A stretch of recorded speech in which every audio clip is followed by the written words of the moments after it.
ఓం గం గణపతియే నమః. స్వర్ణలక్ష్మీ నమస్తే అస్తు. పరబ్రహ్మ స్వరూపిణి రాజ్యం దేహి ధనం దేహి సర్వకామాంచ దేహి మే.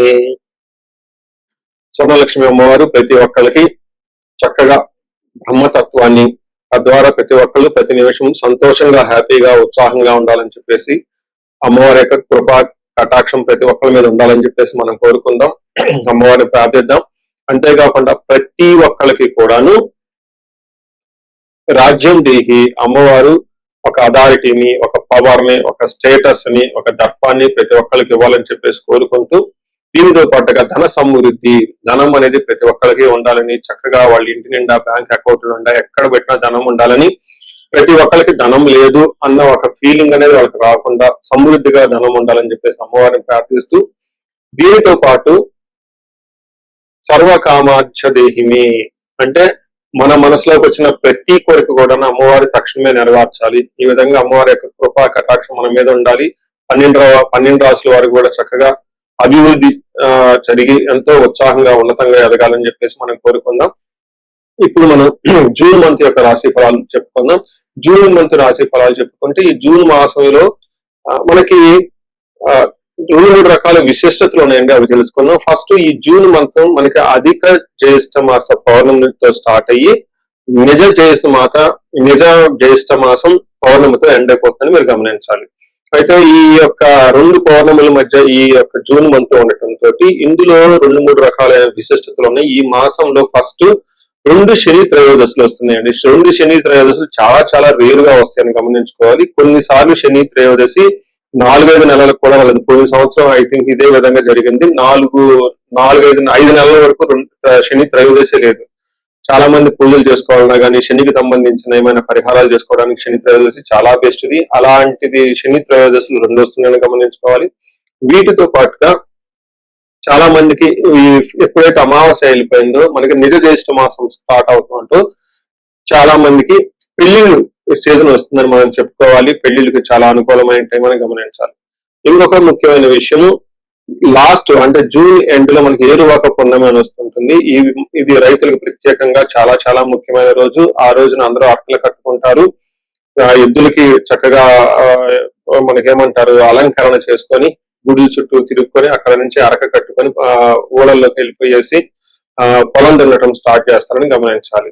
సో ఇది కూడా ఇప్పటికి కూడా ఇది మనకి ఎప్పటి నుంచో ఉన్న ఒక సనాతన ధర్మంలో భాగంగా ఎద్దులను పూజ చేయటం, వాటిని నందీశ్వరులుగా భావించుకోవటం, గుడి చుట్టూ 3 రౌండ్లు తిప్పుకోవటం, భజనలు పెట్టుకోవటం, దండారా వేయటం, ఈ పనులను చేస్తూ ఉంటారు. ఒక ఉత్సాహంగా టోటల్ విలేజెస్ కూడా చాలా చక్కటి వాతావరణంలో ఇవన్నీ జరుపుకుంటూ ఉంటారని గమనించాలి. సో ఇది ఈ జూన్ మంత్ లో ఉన్న యొక్క విశిష్టతలు, ముఖ్యమైన పండగలు, అలానే ముఖ్యమైన ఇంపార్టెంట్ డేట్లను మనం చెప్పుకున్నాం.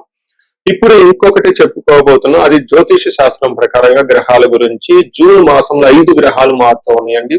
28వ తారీఖున అంటే నెల బిగిన అవ్వక ముందే బుధుడు మారుతూ ఉన్నారు. వీళ్ళతో పాటు శుక్రుడు, కుజుడు, సూర్యుడితో మారుతూ ఉన్నారు జూన్ మాసంలో. ఇంకా ముఖ్యమైనది సంవత్సరానికి ఒక్కసారి మారే గ్రహం ఏంటంటే గురువు మారుతూ ఉన్నారు. ఈ గురువు జూన్ 2వ తారీఖున మారుతూ ఉన్నారు. అంటే మనం జూన్ మంత్ లో 5 గ్రహాల యొక్క ప్రభావం ఎలా ఉండబోతుంది అనేది మనం చెప్పుకుంటూ ఉన్నాం. మనం కుంభరాశి జూన్ మాసంలో ఎలా ఉందో చూద్దాం. కుంభరాశిలో మనం చూసుకుంటే ఎక్కువ గ్రహాలకి అనుకూలంగా లేవు, ప్రతికూలంగా ఉన్నాయి. కాబట్టి కొంచెం జాగ్రత్తగా ఉండటం ఎంతైనా అవసరం. ముఖ్యంగా గురువు మార్పు వల్ల వీళ్ళకి కొంచెం అంతకుముందు ఫ్రీగా ఉన్న ఒక ఎన్విరాన్మెంట్ నుంచి కొంచెం ఇబ్బంది పడే ఎన్విరాన్మెంట్ ఉంటుందని గమనించుకోవాలి. వేరే గ్రహాలు కూడా అన్ని మిక్స్డ్ గా ఉన్నాయి కాబట్టి కొంచెం చాలా కేర్ఫుల్ గా ఉండవలసిన మంత్ అని నేను చెప్తాను. ఇందులో ధనిష్ట నక్షత్రాలు చూసుకుంటే ధనిష్ట 3-4 పాదాలు, శతభిషం 1, 2, 3, 4 పాదాలు, పూర్వభద్ర 1, 3 పాదాలంతా మనకి ఈ కుంభరాశిలో ఉంటారు. పేరు బలం బట్టి మనం చూసుకుంటే గు, గే, గో, సా, సి, సు, సో, ద అన్న లెటర్స్ అంతా కూడా కుంభరాశిలో ఉంటారని గమనించాలి. ముందుగా చెప్పుకునే విధంగా 5 గ్రహాలు మారటంతో గురువు అంత అనుకూలంగా ఉండరు, సూర్యుడు కూడా అనుకూలంగా ఉండరు. అయితే కుజుడు మాత్రం అనుకూలంగా ఉన్నారు. మిగతా 4 గ్రహాలకి వ్యతిరేకంగా ఉన్నాయి. ఆల్మోస్ట్ మీకు ఇప్పుడు మారుతున్న ఈ గోచారం ప్రకారం చాలా ఎక్కువ గ్రహాలు అంతా అనుకూలంగా లేవు. కాబట్టి జాగ్రత్తగా ఉండవలసిన మాసం అని మనం తెలుసుకోవాలి. దీంట్లో లఘు గోచారం ప్రకారం 5వ స్థానంలో సూర్యుడు ఉండటం వల్ల మానసికంగా ఆందోళన ఎక్కువ ఉంటుంది. అలానే ధన లాభం ఉంటుంది. రియల్ ఎస్టేట్ లో ఉన్న వాళ్ళకి బాగా కలిసి వస్తుందని చెప్పుకోవచ్చు. బుధుడు వల్ల భార్య లేదా భార్యాభర్తల మధ్య గొడవలు లేదంటే పిల్లలతో గొడవలు అయ్యే అవకాశం ఉంటుంది. 6వ స్థానంలో శుక్రుడు ఉండటంతో స్త్రీలతో గొడవలు లేదంటే అనుకోని విధంగా ఆటంకాలు వచ్చే అవకాశం ఉంటుందని తెలుసుకోవాలి. మనం ఒక్కొక్క గ్రహం చూసుకుంటూ ఉంటే సూర్యుడు వీళ్ళకి 5వ స్థానంలో ఉండటం వల్ల ఏం జరుగుతుంది అంటే, సూర్యుడు 5వ స్థానంలో అంటే ఆలోచనలో స్థిరత్వం ఉండదు, చాలా కన్ఫ్యూజన్ ఉంటుంది, మానసిక ఒత్తిడి ఉంటుంది, అనవసరమైన వాటికి వృధా ఖర్చులు చేసి వృధాగా టైం స్పెండ్ చేస్తారు, కావాల్సిన దానికంటే ఎక్కువగా ఓవర్ గా ఆల్కహాల్ తీసుకోవటం, గ్యాంబ్లింగ్ ఆడటం, ఇలా చాలా ఎక్కువ పనులు చేసే అవకాశం కూడా ఉంటుంది. మనసు అనేది అటు ఇటు స్థిరత్వంగా ఉండదని చెప్తూ ఉంటారు. మనకి సంస్కృతంలో దాన్నే మనకి మహర్షులు చెప్తారు. ఏం చెప్తారంటే దేహాలాస్యం, మనస్తాపం, సుహృద్వేషం, ధన వ్యయం, బుద్ధి చాంచల్యం ఆప్నోతి, పంచమే రవి సంయుతే అని చెప్తారు. అంటే 5వ స్థానంలో సూర్యుడు ఉండటం వల్ల ఏమవుతుంది, దేహాలాస్యం అంటే సోమర్తనంగా ఉండటం, లేజీగా ఉండే అవకాశం ఎక్కువగా ఉంటుంది. మనస్తాపం అంటే మనసులో ఎక్కడో ఏదో పోగొట్టుకున్నట్టు ఫీలింగ్ లాగా ఉంటుంది. సుహృద్వేషం వీళ్ళ ఫ్రెండ్స్ ని వీళ్ళని ద్వేషిస్తూ కూర్చుంటారు. ధన వ్యయం, ధనాన్ని ఖర్చు చేస్తూ ఉంటారు. వీటన్నిటికంటే కూడా మోస్ట్ ఇంపార్టెంట్ బుద్ధి చాంచల్యం ఆప్నోతి అంటే బుద్ధి బలం కోల్పోతారు, రాంగ్ డిసిషన్ తీసుకుంటారు, ఎవరితో పడితే వాళ్ళతో ఫ్రెండ్షిప్ చేస్తుంటారు, ఏది కావాలంటే చేసేసే అవకాశం ఎక్కువగా ఉంటుంది. సంతానానికి కూడా గొడవలు వస్తాయి. అయితే ధన ప్రవాహం మాత్రం బాగుంటుందని గమనించుకోవాలి. అలానే కుజుడు చూసుకుంటే వీళ్ళకి 3వ స్థానంలో ఉండి, కుజుడు ఒక్క గ్రహం మాత్రం పరిపూర్ణంగా వీళ్ళకి సపోర్ట్ చేస్తున్నారని చెప్పుకోవచ్చు. అందులో 3వ స్థానంలో కుజుడు ఉండటం వల్ల అనేక రకాలైన లాభాలు ఉంటాయి. ఒకటి విత్తలాభ, సదవ ఆరోగ్యం, ఇష్ట సిద్ధి, సుఖావహ, వస్త్రలాభో, ధన ప్రాప్తి, 3య స్థానికే కుజ అని చెప్తారు. అంటే 3వ స్థానంలో కుజుడు ఉండటం వల్ల మిత్రలాభం, ఈ టైంలో మిత్రుల ద్వారా లాభం ఉంటుంది, విత్త లాభం ఆర్థిక లాభం ఉంటుంది, ఆరోగ్యం, ఇష్ట సిద్ధి, సుఖావహ అంటే అనుకున్న పనులన్నీ చక్కగా జరుగుతూ ఉంటుంది, సుఖం కలుగుతూ ఉంటుంది. అంతేకాకుండా వస్త్ర లాభము, ధన ప్రాప్తి అని చెప్తూ ఉంటారు. అంటే ఏ ప్రకారంగా చూసుకున్నా గానీ కుజుడు 3వ స్థానంలో ఉంటే సర్వదా చక్కగా ఉంటుందని తెలుసుకోవాలి. అయితే కుజుడు యొక్క దృష్టి 6వ ఇంట్లో 10వ ఇంట్లో ఉండటంతో ప్రొఫెషన్ లో ప్రోగ్రెస్ ఉంటుంది, గ్రోత్ ఉంటుంది, ధన ప్రవాహం ఉంటుంది, శత్రువుల పైన విజయం ఉంటుందని చెప్పుకోవాలి. అయితే ఈ గ్రహం మీకు గేమ్ చేంజర్ ఈ మంత్ అని మీరు చెప్పుకోవచ్చు. మనకి శుక్రుడు 6వ స్థానంలో ఉండటం అంత మంచిది కాదు. శుక్రుడు 6వ స్థానంలో ఉంటే ఏమవుతుంది, విరోధ శత్రు పీడాంచ, జ్ఞాతీనాంచ విరోధ, ఆయాసో ధారపుత్రై ద్వేషై భృగునందని అని చెప్తారు. అంటే ఇందులో భావం ఏంటంటే బంధువులతో బలము, తర్వాత విరోధం, ఎక్కువగా తెలిసిన వాళ్ళతో విరోధం పట్టడం, ఆయాసం, అనవసరంగా వృధా ప్రయాణాలు చేయటం, భార్యతోటి భర్తలతోటి లేదంటే భార్యాభర్తల మధ్య గొడవలు అయ్యే అవకాశం ఉంటుంది. కానీ love, romance, pleasures, out side ఇలా ఎక్కడికైనా లాంగ్ ప్రయాణాలు, ప్లేజర్ ట్రిప్స్ చేస్తే బాగా కలిసి వచ్చే అవకాశం ఉంటుందని గమనించుకోవాలి. సో చూశారు కదండి, ఈ రాశి వాళ్ళు ఎక్కువగా కొంచెం ప్రతికూలంగా ఉంది కాబట్టి కొంచెం జాగ్రత్తగా ఎంతైనా ఉండటం చాలా ముఖ్యమని గమనించుకోవాలి. సో ముఖ్యమైన గ్రహాలన్నీ చూసుకున్నారు కాబట్టి ఈ రాశి వాళ్ళకి ఇంకొక ముఖ్యమైన ఇన్ఫర్మేషన్ కూడా నేను చెప్తాను. పరిహారాలు చూసుకుంటే వీళ్ళకి ఏవి నాటి శని యొక్క ప్రభావం ఇంకా దాదాపు అయిపోవచ్చింది, కానీ ఆ ప్రభావం మీ మీద ఉండే అవకాశం ఉంటుంది. ఎవరైతే పరిహారాలు చేసుకోవాలనుకుంటే అందులో ధనిష్ట నక్షత్రం, చిదంబర క్షేత్రాన్ని దర్శించుకుంటే చాలా బాగా కలిసి వస్తుంది. తిరునల్లార్ ఇది పాండిచేరి దగ్గర ఉంటుంది. ఇక్కడ శని శుభుడు, ఖచ్చితంగా ఈ రాశి వాళ్ళు కంపల్సరీ వెళ్ళి ఒక్కసారి అక్కడ శనికి తైలాభిషేకం చూపించుకోవటం, అక్కడ కొలను ఉంటుంది, ఆ కొలంలో స్నానం చేసి గణపతికి పూజ చేసుకొని అక్కడ ప్రొసీజర్ ఉంటుంది. అలానే అక్కడ శనికి తైలాభిషేకం చేస్తే చాలా బాగా కలిసి వస్తుంది. అంటే ఇంకా గురువు యొక్క ప్రభావం మీ మీద ఎక్కువగా లేదు కాబట్టి గురువు మీకు మూవ్ అవటం, పక్కకు రాశులకు వెళ్ళటం వల్ల ధనాన్ని కోల్పోయే అవకాశం ఎక్కువగా ఉంటుంది. శత్రువుల పైన విజయం, అంటే శత్రువులు మిమ్మల్ని ఇబ్బందులు పెట్టే అవకాశం ఉంటుంది. సో ఈ రాశి వాళ్ళకి ఇంకా ఏదైతే కుంభకోణ నవగ్రహ టెంపుల్ చుట్టం కూడా చాలా చాలా ముఖ్యమని నేను చెప్తాను.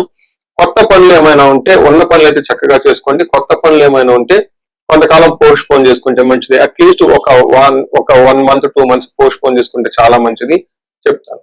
మనం ఇప్పుడు రెమెడీస్ చూసుకుంటే ముఖ్యంగా నేను అందరికీ సలహా ఇచ్చేది ఏంటంటే, మీ వయసు కనుక 35 to 45 ఉండి ఎక్కడ లైఫ్ లో మీరు ఆగిపోయారు, ఇప్పుడు దాకా గ్రోత్ ఉంది, చక్కగా ఒక మేనేజర్ పొజిషన్ లో ఉండి ఉన్నతంగా ఉంది, కానీ లైఫ్ ఇప్పుడు అనేది మీకు ఛాలెంజింగ్ గా ఉంది.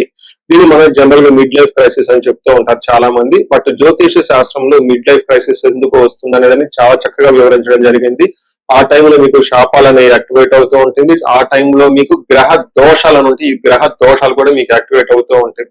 ఇది ఒక్కసారి మీరు ఇన్ కేసు మీ ఏజ్ కనుక అలా ఉండి అప్పటిదాకా బాగుండి మధ్యలో మేము లైఫ్ లో స్ట్రక్ అయిపోయాము, గ్రోత్ లేదు, డైరెక్షన్ లేదు, సరిగా ఇంప్రూవ్మెంట్ లేదు, రిలేషన్షిప్స్ లో ప్రాబ్లమ్స్ వస్తూ ఉన్నాయి, ఎలా వెళ్ళాలో కన్ఫ్యూజన్ లో ఉన్నారు అనుకున్నప్పుడు ఖచ్చితంగా ఒకసారి జ్యోతిష శాస్త్రంలో మీ ఇండివిడ్యువల్ హారోస్కోప్ చూపించుకోండి.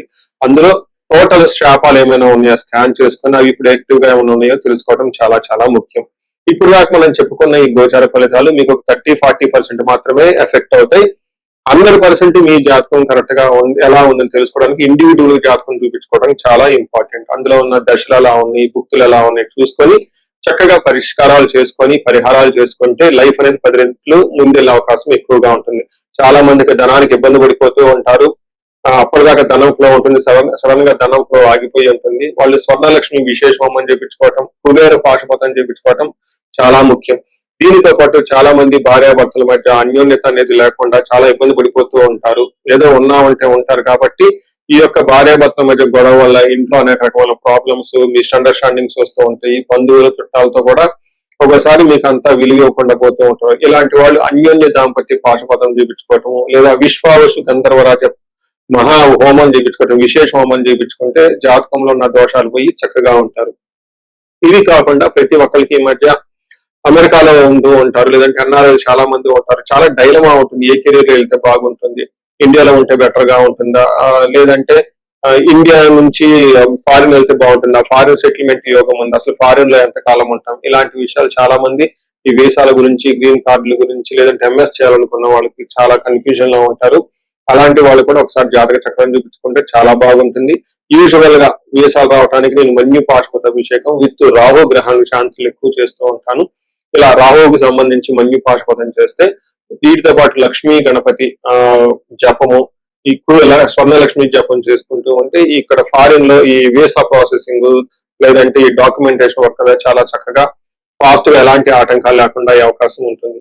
ఇది కాకుండా ఇంకా మీరు ఏమైనా ఇండివిజువల్ గా మీకు ఛాలెంజెస్ ఉన్నాయి, హెల్త్ బాగలేదు, మహామృత్యుంజయ హోమము, ఇంకా ఏమైనా మీకు మీ యొక్క శత్రు బాధలు విపరీతంగా ఉన్నారు, చండీ హోమం చేయించుకోవటం, చండీ హోమంతో పాటు ఇంకా మీకు విపరీతమైన మిమ్మల్ని ఇబ్బంది పెట్టేసి మిమ్మల్ని భయభ్రాంతులకు గురి చేసే వాళ్ళు ఎక్కువగా ఉన్నారు, బగలాముఖి జపము హోమము ఇవి చేయించుకుంటూ ఉంటే మీ చుట్టూ ఒక మంచి ప్రొటెక్టివ్ ఎన్విరాన్మెంట్ ఉంటుంది. సో ఈ మధ్యకాలంలో ఎక్కువగా నేను చండీ హోమాలు కూడా చక్కగా చేస్తూ ఉన్నాను. సాఫ్ట్వేర్ వాళ్ళకి, రాహు దశ నడిచిన వాళ్ళకి, రాహు అంతర్దశలో ఉన్న వాళ్ళు, ఇంకా నేను చాలా మందికి కాసప దోషాలు కూడా దగ్గరుండి చక్కగా నా ఆధ్వర్యంలో పూజలు చేపిస్తూ ఉన్నాను. ఇలాంటి వాళ్ళు మీ ఇండివిడ్యువల్ జాతకంలో ఒకసారి చూపించుకొని ఎక్కడైనా మీ లైఫ్ స్ట్రక్ అయ్యాము అనుకుంటే వాటికి చక్కగా ఎందుకు కారణం తెలుసుకొని పరిష్కారాలు తెలుసుకోవటం వల్ల మీ లైఫ్ 10 ముందుకెళ్ళే అవకాశం ఎక్కువగా ఉంటుంది. మీ అందరికి అష్టలక్ష్మి కృప కలగాలని, అలానే అష్టైశ్వర్యాలు భోగభాగ్యాలు కలగాలని చెప్పేసి నేను కోరుకుంటున్నాను. నమస్తే.